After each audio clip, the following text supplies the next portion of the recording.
Hey, I'm hoping the camera is working properly. It's still Sunday, March 20th, 2022. I just saw a video being posted by Matilda on her channel, and it honestly broke my heart a little bit because of what farmers deal with all over the world. I mean, from fucked up temperatures to all the shit you guys got to walk through, and the oh my god. I mean, I have some experience with it or memories of experiences from it, my grandparents and great grandparents. But personally, I don't have much experience from it, like hands on in this lifetime. What I do have experience with is nature. And if I can give you my 2 cents right now regarding all of this, as someone who straddles the line between woo woo and real life, rather well, if I say so myself, despite what you might see here on this channel. Um, I can tell you this, okay? And I mean this all with the intent to help you, to help everybody, all the farmers in the world, everybody growing crops and all of that. Nature is alive. The clouds above you, the earth, the water, the animals, it is an ecosystem.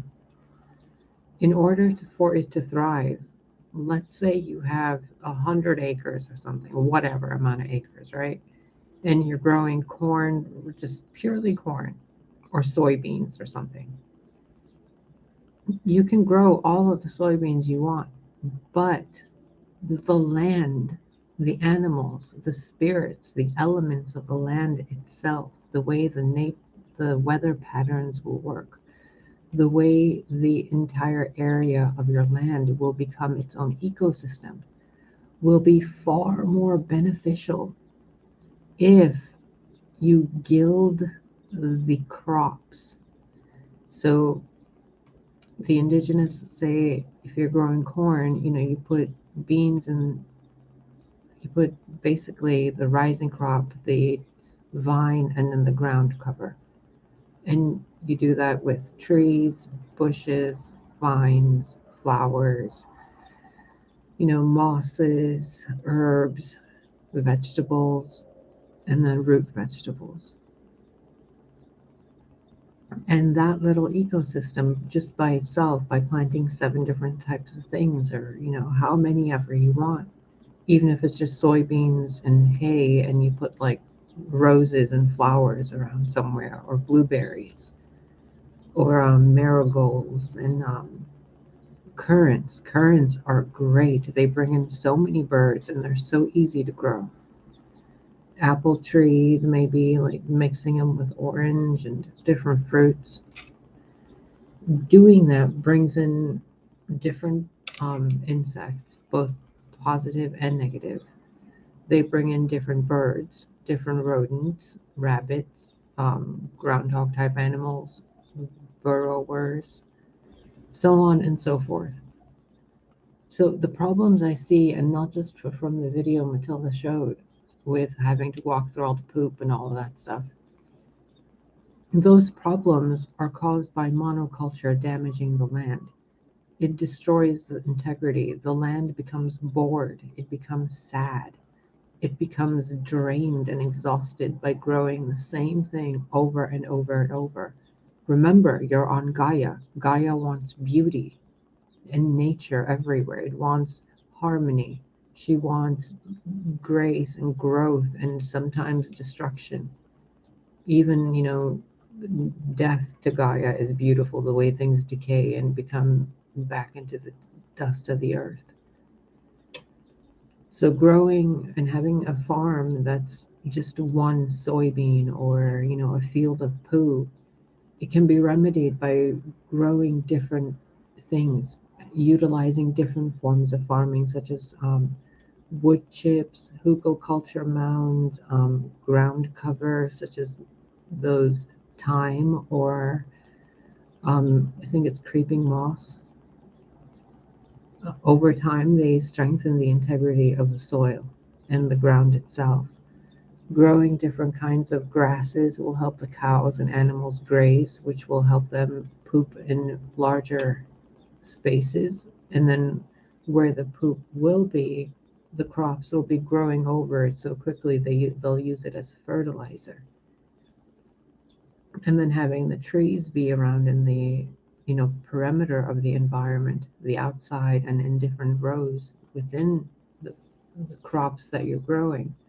All the fallen leaves will become fertilizer and nutrients for the soil, replenishing the soil as you're planting and growing and harvesting. The key here is to create mini worlds, mini Garden of Edens.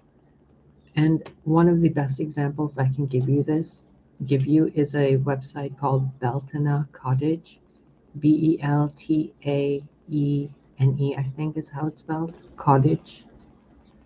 If you go and look at some of those videos, you'll see what this woman did with 3 acres of land that was basically dry, dead, ungrowable land. And she now has a goddess permaculture food forest growing there.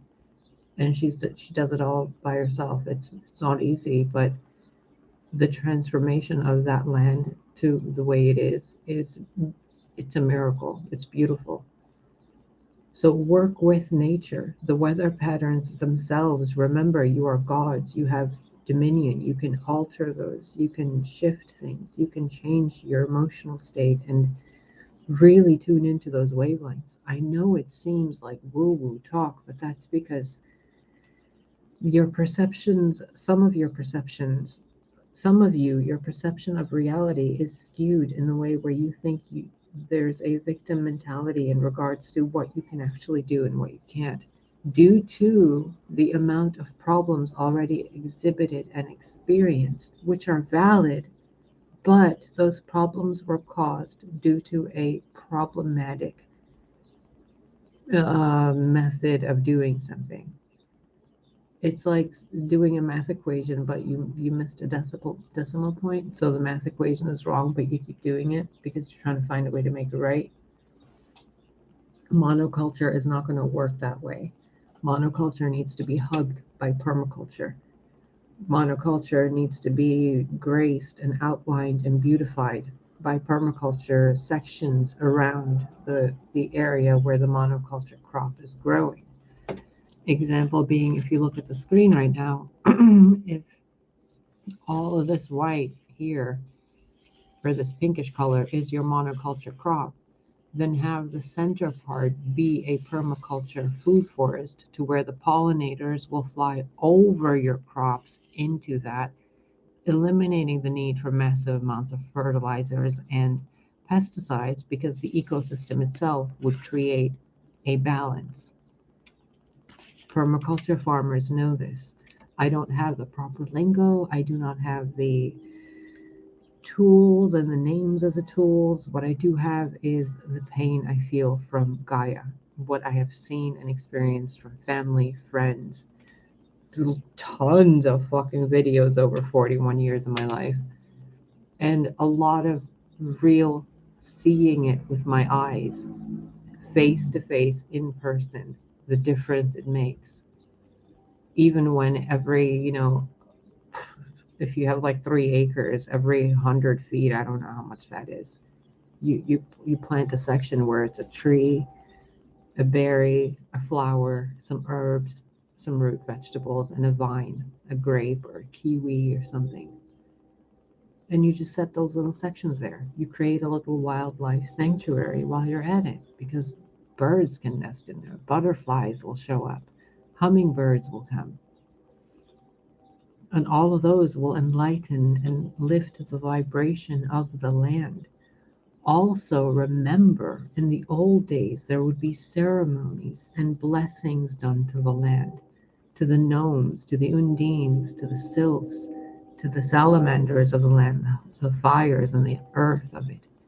There would be blessings and gifts given to the ancestors of the land and your ancestors. There would be, honor and glory given to God and the goddess for your life, for the land and the life that that land provides.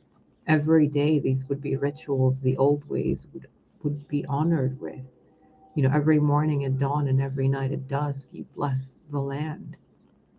You comfort the animals. You tend to the crops. You kiss everything gently as the light fades. You put everything slowly into warm, stalls, and you make certain all the animals are safe.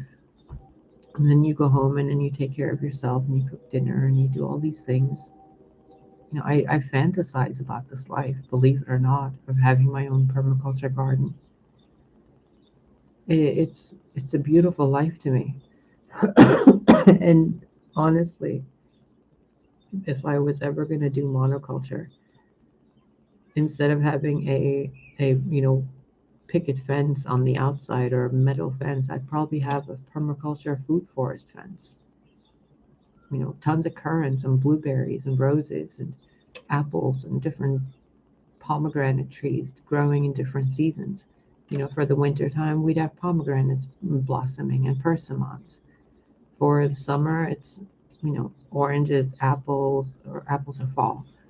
Oranges, plums, strawberries, and all that other good stuff. And then in the fall, it's a different variety of pears and apples and pumpkins and things closer to the earth. You work with the seasons, the wheel of time. So please take this into consideration. Take it with the utmost love and sincerity. I am not telling anybody how to do their job. I am not telling anybody how to do their life. I am simply saying there is another way. And that other way means going back to the drawing board and doing things differently. You don't have to uproot your entire system. You simply start planting where you are. Go get some trees. Go to Home Depot, and now I'm telling you what to do. Go to Home Depot or something in your local area. Buy some trees. There are places online you can go where they, like nurseries online, where they sell evergreens. For like, you can get 75 fir trees for like $10 each or $1 each or something like that when you buy them in bulk. And you can put those evergreens all across your land in, spaced apart sections, so you can have a place for the birds, first of all, and then the acidity and the chemicals in the pine needles, for example, will benefit so many more crops. Whereas if you'd have no trees at all, providing no nutrients and pulling no nutrients from the earth up. Remember, there are layers of the soil as well, and when you plant certain crops, especially if it's just grass, for example, and not varying kinds of grass and herbs, they only go down to a certain part, maybe like 6 inches, I think, down into the root or the soil.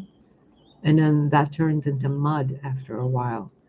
And it's just gross and disgusting to walk through and horrible to clean up after. That can be remedied by pouring wildflower seeds along with the grass, or different kinds of grasses, different mosses, mixed with the grass, so that there is like a wildflower field for the cows to graze. And you never have to mow it. And you never have to shovel it. Just buy a bunch of wildflower seeds and scatter them everywhere. I think there are websites where you can get ladybug larvae and seeds for like acres and acres of land for like $10 or $20 for farmers. I wish I could help you in a better way. If I could be there and do it myself and be like, let me do it, and then you'll see. And then, if it helps you, it helps you. If not, then, you didn't waste your time. It was me that wasted my time. Just please look into permaculture, look into hugel culture, and look into wood chips. Okay? They are going to help you so much. And please look into growing different kinds of grasses mixed together, multiple different varieties at the same time growing together. So they pull up different nutrients, the soil strengthens, and when the wood chips decompose, they go into a, what's the word? They decompose into soil that's really rich and full of nutrients. I think they call it black gold.